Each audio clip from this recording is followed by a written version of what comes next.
Merhaba arkadaşlar, kanalıma hoş geldiniz. Bugün yine çok harika bir modelle, harika bir renkle beraberiz. Evet, bugün bu modeli yapalım.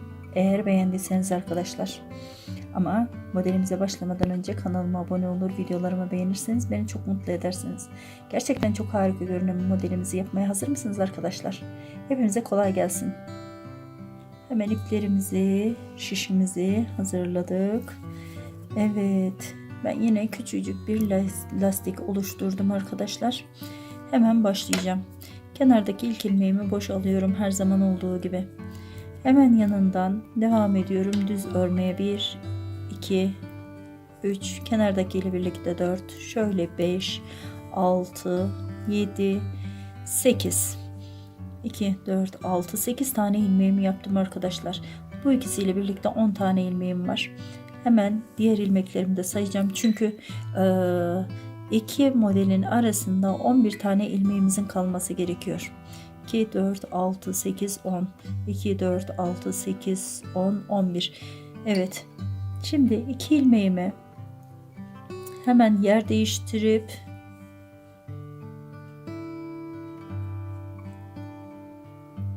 ikisini bir arada alacağım arkadaşlar. Yer değiştirdim. Ve hemen ikisini bir arada topladım. Şişimin üzerine doladım. Bir tanesini hemen yanındaki ilk ilmeğimi örmeden düz örerek şişime geçirdim. Şişime doladım. Yine aynı şekilde ikisini bir arada aldım. Ve şimdi sayacağız. Hemen altta 2 tane ilmeğimiz birleşti. Bakın bir tane şişin üzerine attık. Onunla birlikte 11 tane ilmek saymamız gerekiyor.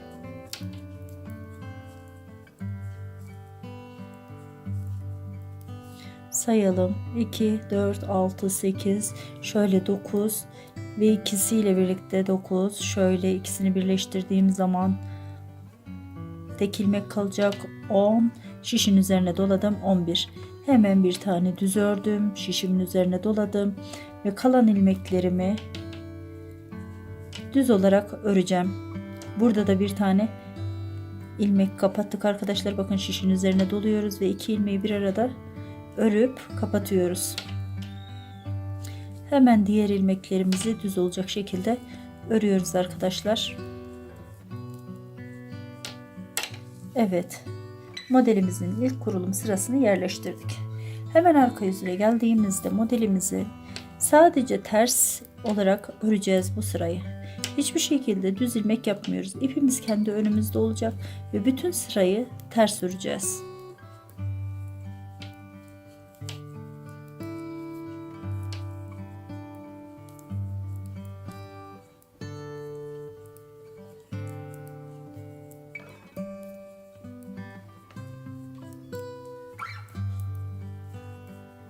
Örülümü çok güzel, örgümüzün çok rahat,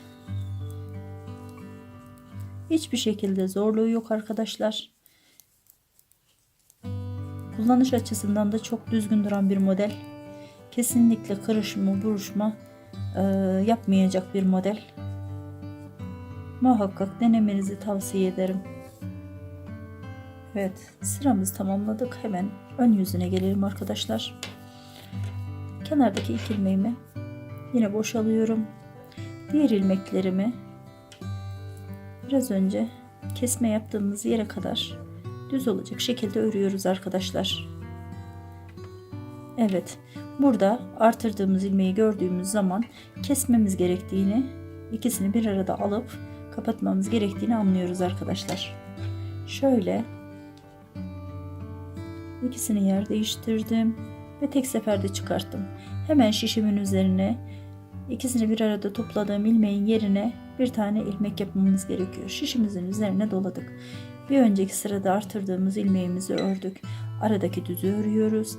Yine artırdığımız ilmeği örüyoruz. Şişimizin üzerine doluyoruz ve iki ilmeği bir arada almaya devam ediyoruz.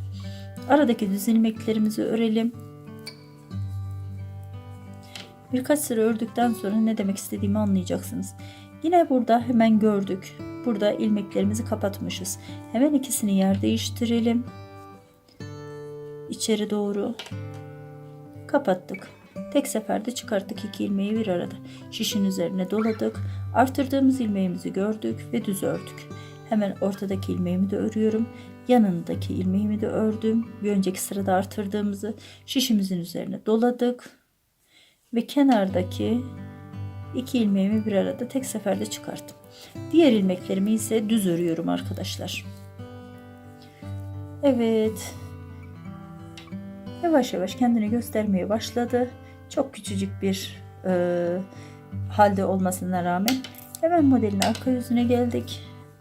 Ve bütün ilmekleri ters olacak şekilde öreceğiz arkadaşlar. Biraz önce yaptığımız gibi. Arkada kesinlikle başka hiçbir işlem yapmıyoruz. Sadece ters öreceğiz. Sadece ters.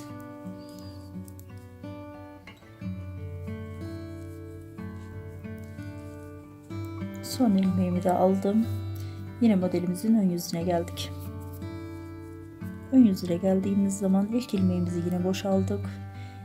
Diğer düz ilmeklerimizi örmeye devam edeceğiz. Evet. Burada yine ilmeklerimiz yer değişecek arkadaşlar. Yer değiştirdik ve ikisini bir arada toplayıp tek seferde çıkarttık. Şişimizin üzerine doladık. Biraz önce artırdığımız ilmeğimizi düz olacak şekilde ördük ve diğerlerini de aynı onu yaptığımız gibi düz öreceğiz arkadaşlar. Evet, yine şişimizin üzerine doladık. 2 ilmeği bir arada yer değiştirmeden tek seferde çıkarttık. Diğer düz ilmeklerimize geldik. Hemen burada görüyoruz. Yine 2 tane ilmeğimizi yer değiştirip tek seferde çıkartıyoruz. Şişimizin üzerine doluyoruz ve diğer düz ilmeklerimizi örüyoruz. Hemen şişimin üzerine doladım. 2 ilmeğimi bir arada aldım. Bu tarafa giderken yer değiştirmiyoruz arkadaşlar. Sadece bu yöne giderken yer değiştiriyoruz ilmeklerimizi. Geri kalan ilmeklerimizi ise düz örüyoruz. Hemen modelimizin arka yüzüne geçiyoruz ve bütün sırayı ters öreceğiz. Sadece ters örüyoruz dedim. Böyle devam edecek. Hiçbir şekilde ipimiz karşı tarafa geçmeyecek. Kendi önümüzde ters öreceğiz bütün ilmekleri.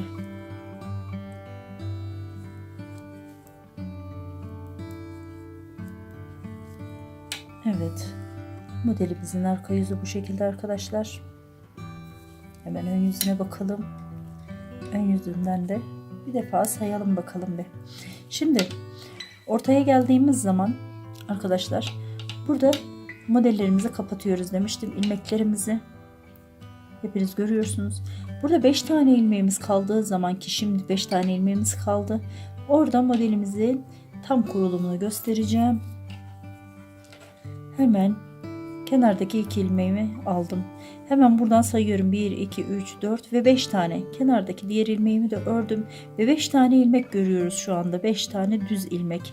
2 şişimi şöyle ortak olarak taktım birbirine. Bakın ikisini ortak taktım. 5 tane ilmeğimi. Şişime doladım. Çıkarttım. Şişime doladım. Aynı yerden tekrar soktum. Şişime doladım. Çıkarttım. Şişime doladım. Tekrardan aynı yerden bir ilmek daha çıkartmamız gerekiyor. 5 tane ilmeğimiz olduğundan emin olduktan sonrasında sol taraftaki ilmeğimiz şişimizi çıkartıyoruz. Sayalım hemen. 1, 2, 3, 4 ve 5 tane ilmeğimiz oldu. Şimdi sol taraftaki şişimizi çektik. Hemen bunu çektik ve diğerlerini düz olacak şekilde, bakın artırım yapmadım. Gördünüz? Artırım yapmadım. Burada şişimin üzerine dolamadım. Düz olacak şekilde ta ki diğerine kadar öreceğim. Evet. Ördüm ve bitti. Şimdi hemen ortada 5 tane ilmeğimin kaldığını görüyorum. Biraz önce yaptığımız gibi 5 tane ilmeği 2 şişime ortak takıyorum genişleterek. Hemen şişimin üzerine doladım. Çıkarttım. Şişimin üzerine doladım. Aynı yerden soktum şişlerimi. Tekrardan bir ilmek daha çıkarttım. Şişimin üzerine doladım. Aynı yerden Bir tane daha çıkarttım. Ve hemen sayacağım. 1, 2, 3, 4 ve 5 tane ilmeğimiz oldu. Biraz önce kenarda olduğu gibi. Diğer şişimi, sol taraftaki şişimi çıkartıyorum arkadaşlar. Ve artırma yapmadan hemen diğer düz ilmeklerimi örmeye devam ediyorum.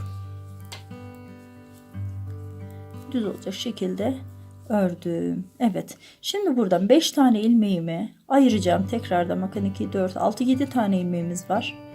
Hemen 5 tane ilmeğimi ayırdım. 4 ve 5. Şişimi birazcık esnettirmek istiyorum. Şişime doladığım ipimi aynı yerden çıkartıyoruz. 1. Şişimize doladık. 2. Tekrar aynı yerden bir ilmek daha çıkarttırdık. 3. Şişimize doladık. 4. Aynı yerden son defa çıkartıyoruz. 5 tane. 5 tane ilmeği kapattık ve 5 tane ilmeği tekrardan yaptık. Bakın 5 tane ilmeğimiz. Böyle yapınca ipin katı ayrılıyor ama 5 tane ilmeğimiz var.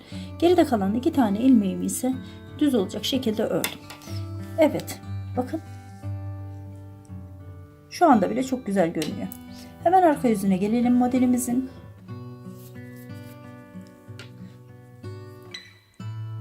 Kenardaki 2 tane ilmeğim var demiştim. Biraz önce düz çıktık bunu. Hemen onu ters olarak örüyoruz. Şimdi 5 tane ilmeğimiz var burada arkadaşlar. İpimiz karşıda duracak. İpimizi öne almıyoruz. Bu 5 tane ilmeği ters öreceğiz. Yani modelin ön yüzüne ters düşecek ve şu anda biz düz örüyoruz. Evet. 5 tane ilmeği düz ördük. İpimizi kendi önümüze aldık. Aradaki diğer ilmeklerimizi ise ters örüyoruz. Hemen ters olan ilmeklerimizi ördük. Yine çıkarttığımız 5 tane ilmeğimiz var. İpi karşıya aldık. Kendi önümüzde değil arkadaşlar. Bakın. Hemen bu 5 tane ilmeğimizi düz örelim. Kenardaki 2 ilmeğimizden başlayalım. Evet. Bütün ilmeklerimizi düz örüyoruz şu anda. Modelimizin ön yüzüne ters düşecek şekilde. İpimizi önümüze aldık. Diğer ilmeklerimizi ise düz örüyoruz. Yani modelimizin ön yüzüne düz gelecek. Arka taraftan ters yapıyoruz bu arayı. Yine aynı şekilde geldik. 5 tane ilmeğimizi. İpimizi karşıya aldık ve düz örüyoruz. Evet. Son ilmeklerim, düz ördüm ve bitirdim. Hemen modelimizin ön yüzüne bir bakalım arkadaşlar. Bakın, harika durdu. Bütün renklerde çok güzel durduğunu söylemiştim ben size. Gerçekten çok güzel modellerimiz var. Şimdi hemen kenardaki ilk ilmeğimi boş alarak düz örmeye devam ediyorum. Evet.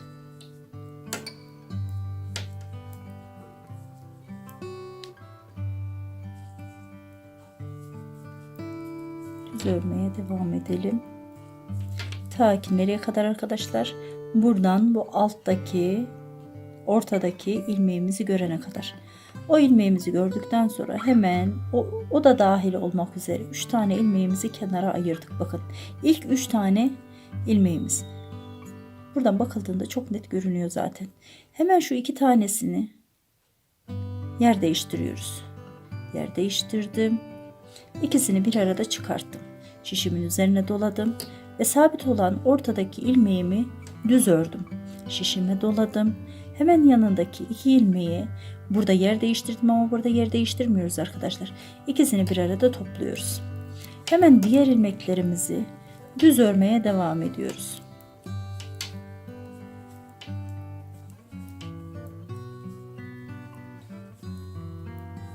Şimdi yine görelim. Bir tane fazla örmüşüm. Hemen fark ediliyor zaten. Ortadaki ilmeğimi gördüm. Yanındaki ilmeklerimi de gördüm. Hemen ikisini yer değiştirdim. Şişime doladım. Ortadaki düz ilmeğimi ördüm. Şişime doladım. İkisini yer değiştirmeden topladım ve ördüm. Diğer ilmeklerimi düz öreceğim. Kenarda olduğu gibi.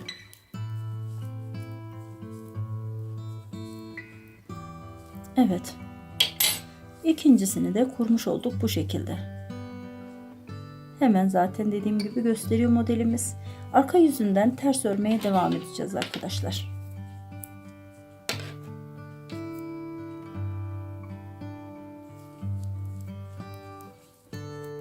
Arka yüzünden sadece ters dedim. Sadece modelimizin topladığımız sırada ön yüzüne ters gelecek şekilde bu 5 tane ilmeğimizi düz öreceğiz. Onun dışında bütün sıralarımızda arka yüzünden ters yapmamız gerekiyor örgümüzü. Hemen devam edelim.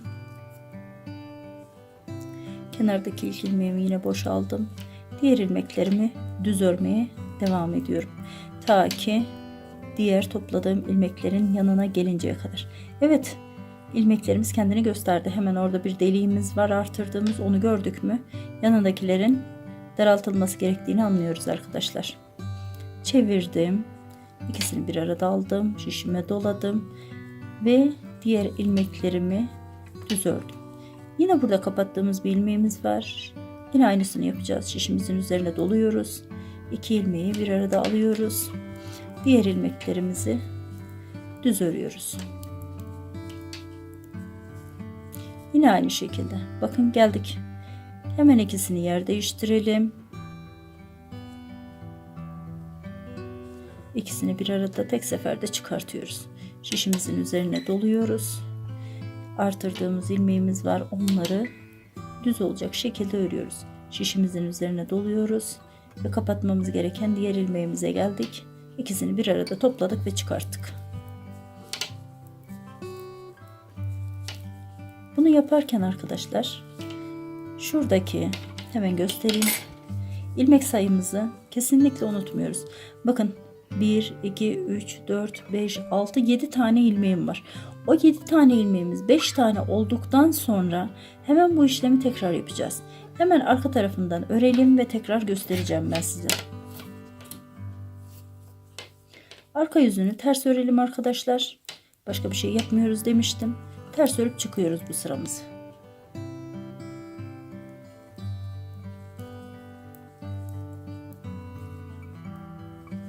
Evet, bitirdik o sıramızı da. Yine modelimizin ön yüzüne geldik. Düz olarak başladık örgümüze. Ve kenardaki kapatılması gereken ilmeklerimizi görünceye kadar yer değiştiriyoruz demiştim. Hemen 2 tane ilmeğimi, artırmamın yanındaki 2 tane ilmeğimi yer değiştiriyorum. Şişime doladım ve tek seferde çıkarttım. Artırdığımız ilmeklerimizi görüyorsunuz. Şişimizin üzerine doladık. Bir tane daha yaptık. Diğer ilmeklerimizi ise düz örüyoruz. Evet, kapattığımız ilmeklerimize geldik. Şimdi şişimizin üzerine doladık. İkisini bir arada tek seferde çıkarttık. Ve diğer ilmeklerimizi düz örmeye devam ediyoruz. Şimdi yine aynı şekilde hemen ikisini yer değiştirelim. Yer değiştirdik. İkisini bir arada çıkarttık. Şişimizin üzerine doladık. Ve diğer ilmeklerimizi düz örmeye devam ediyoruz. Buradaki 2 tane ilmeğimiz daralacak ama yer değiştirmeden yapıyoruz arkadaşlar. Hemen şişimizin üzerine doladık. 2 ilmeği bir arada toplayıp çıkarttık. Kalan ilmeklerimizi ise düz örüyoruz. Evet. Evet. Bakın. Çok güzel göründü. Hemen arka yüzünden tekrardan bütün ilmeklerimizi ters öreceğiz demiştim. Ters örmeye devam ediyoruz.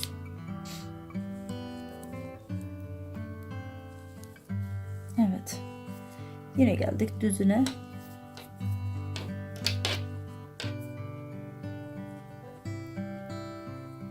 Devam ediyoruz. Hemen kenardan 5 tane ilmeğimi sayacağım. Bakın, kenardan 2 tane dikiş payımız var. 5 tane ilmeğimizi ayırdık. Ortadaki ilmeğimizde şu anda 5 tane kaldı arkadaşlar. 2 şişime biraz önce de olduğu gibi ortak bütün ilmeklerimi topladım. Şişimi soktum, ipimi doladım ve bir tane çıkarttım. Hemen şişime bir ilmek doladım. 2 tane oldu. Bir tane daha çıkartıyorum. 3 ilmeğim oldu. Şişime doladım. 4. ilmeğimi ve 5.'yi de içinden çıkarttım.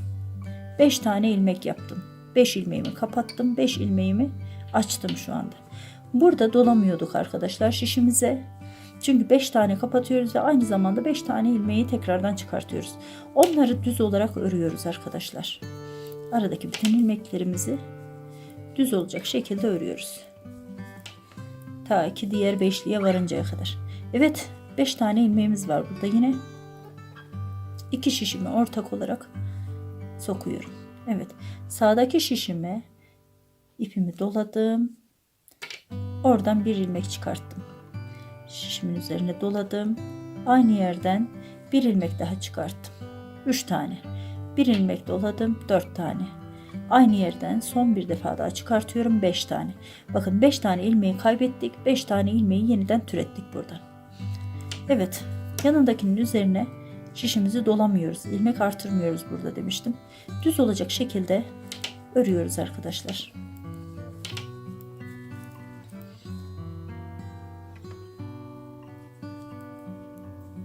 Hemen buradan 5 tane ilmeğimizi sayalım. 7 tane ilmeğimiz var. 5 tanesini görüyoruz şu anda. 5 ilmeği 2 şişte birleştirdik. Hemen şişimin üzerine doladım ve çıkarttım.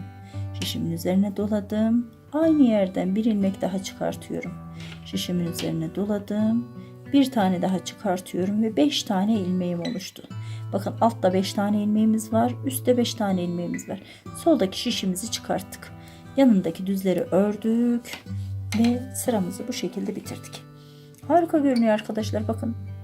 Benimle aynı fikirde misiniz bilmiyorum ama bence çok güzel bir model. Evet, şimdi modelimizin ön yüzüne geleceğiz. Arka yüzündeyiz şu anda. Kenardaki 2 tane ilmeğimi ters ördüm. Birini boşaldım, birini de ters ördüm. Biraz önce artırdığım ilmeklerimi, çıkarttığım ilmeklerimi 5 taneyi, bakın 5 taneyi düz örüyoruz. Modelin arka yüzündeyiz ve düz örüyoruz. İpimizi önümüze alıyoruz. Diğer ilmeklerimizi ise ters örüyoruz. Evet. Buraya geldik. Yine 5 tane ilmeğimiz var. İpimizi karşıya aldık. Hemen onları düz öreceğiz. Şöyle ayırıyoruz tek tek ve düz örüyoruz. İpimizi kendi önümüze alıyoruz. Diğer aradaki ilmekleri ters örüyoruz. Evet. Yine bir beşliğe geldik. İpimizi karşıya aldık. Onları yine düz örüyoruz. Evet. Yanındakileri de ters ördük, düz ördük ve bitirdik. İkinci modelimizin kurulumunu da bitirdik. Burası arka yüzü arkadaşlar. Hemen ön yüzüne geçelim. Çok güzel. Çok düzgün duran muhteşem bir model diyebilirim yani. Örünümü bir o kadar kolay demiştim arkadaşlar. Bütün renklerde de harika duruyor. Bakın sarı da çok güzel durdu. Pembe de bir o kadar daha güzel durdu. Yapılışı gördüğünüz gibi çok kolay. Görüntü olarak harika. Model üst üste yığıldıkça emin olun çok güzel görünecektir. Evet, yapmak isteyen arkadaşlara kolay gelsin diyorum. Bugünlük bu kadar arkadaşlar. Kendinize iyi bakın. Hoşça kalın. Kanalıma abone olmayı unutmayın.